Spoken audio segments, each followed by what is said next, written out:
Hi, and thanks for watching my video. Today we are going to pull the lowers off of a 2000 Honda VFR 800. This is going to be the same for 1998 through 2001 fifth generation VFR. In my personal experience, only a BMW K1200 LT is worse than removing the fairings off the VFR. There are just too many screws and pins and pops and stuff on the VFR. Uh, I think they could have eliminated a couple. The nice thing is the fairing, when it's on the bike and going down the road, the fairing is very solid and stable. But there are a ton of screws that have to come out of this bike. Right now we're working on the lower cowl behind the front wheel, and there are two hex heads that need to come out of each side, and they're awkward to get to, but not nearly as hard as the push pins that are up above these that hold the fairing to the inner cowl up around the radiator shroud. So I just ran and got a smaller Allen wrench because my T-handle just doesn't fit in there without hitting everything on the way around.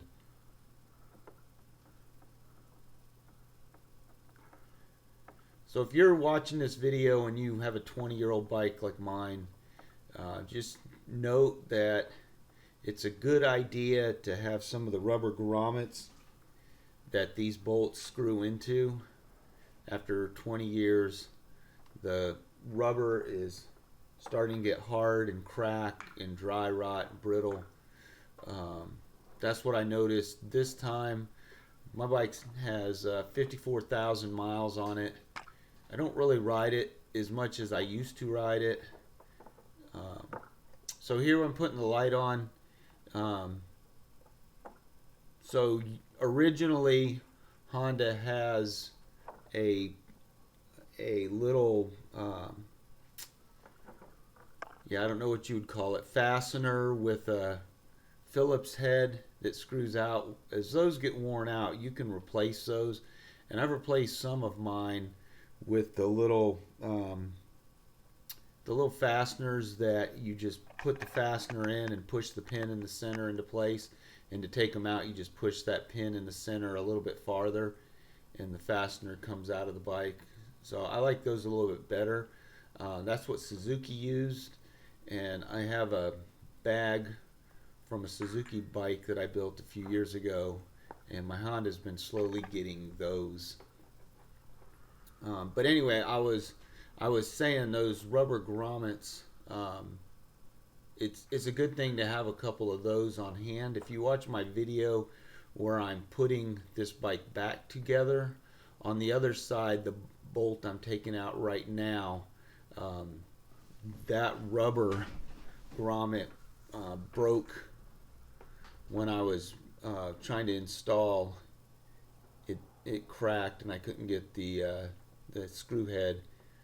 But I build so many bikes, I have a lot of spare parts laying around, so I just put a new one in. But it's a good idea on a 20-year-old bike. Maybe you pick up a handful of those rubber, I don't even know what you would call them. It's just a rubber like nut that goes in through the fairing, and then you put your screw in and it tightens down. So I just showed you a picture of the two plastic fasteners that are on the bottom. Those are the old style with the Phillips head. Just screw those out and then the fastener comes out. I had to replace those this time also. When mine came out, they were brittle and they cracked. Again, 20 years old. This plastic probably hasn't been off my bike in a few years. But there it is. There's the right side off. And there's some dirt and debris and stuff. So I just wipe it all down. I'm taking the plastics off just to inspect the bike. I do have to do an oil change. This is the 54,000 mile service. I do my oil every 3 miles, every 3,000 miles. 3 miles would be a lot of oil. But I do my oil changes every 3,000 miles. I rode this bike the other day and I hit the 54,000 mile mark.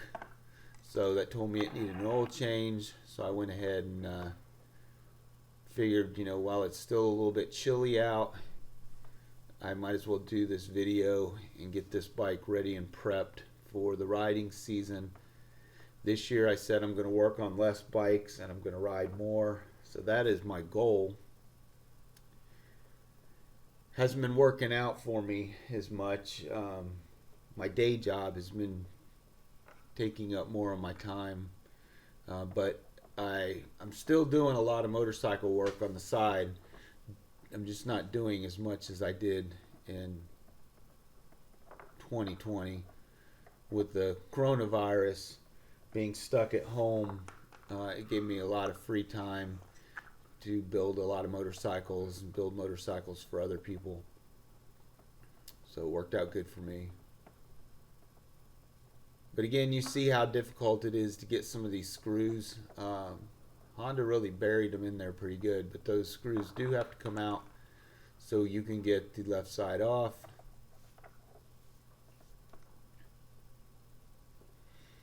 The nice thing is when you put the bike back together, everything lines up well and the screws typically go in very easily. So Honda did do an outstanding job on that. As long as your bike hasn't been down. Once a bike's been crashed, nothing lines up good again. So as you see, I've got a Phillips screwdriver in my hand. And there's not really a good way to get to that little fastener with the Phillips screw head. And that's one of the reasons why I changed it out to just the push pin style. It's a little easier to take a small punch and just push that pin all the way in and then pop the fastener out. And they're not expensive. They're only about maybe 15-20 cents a piece.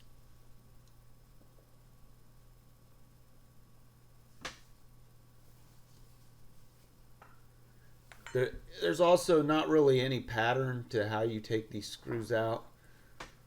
I take the hard ones out first and then I get the easy ones last. That way I don't have to risk dropping my plastics on the ground.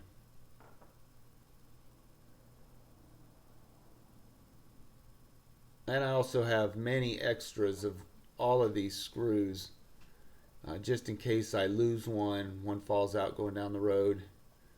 I have spare screws that I can put in if I find a screw that's missing. That's not a bad idea for you either. You can jump on eBay and find used screws and bolts.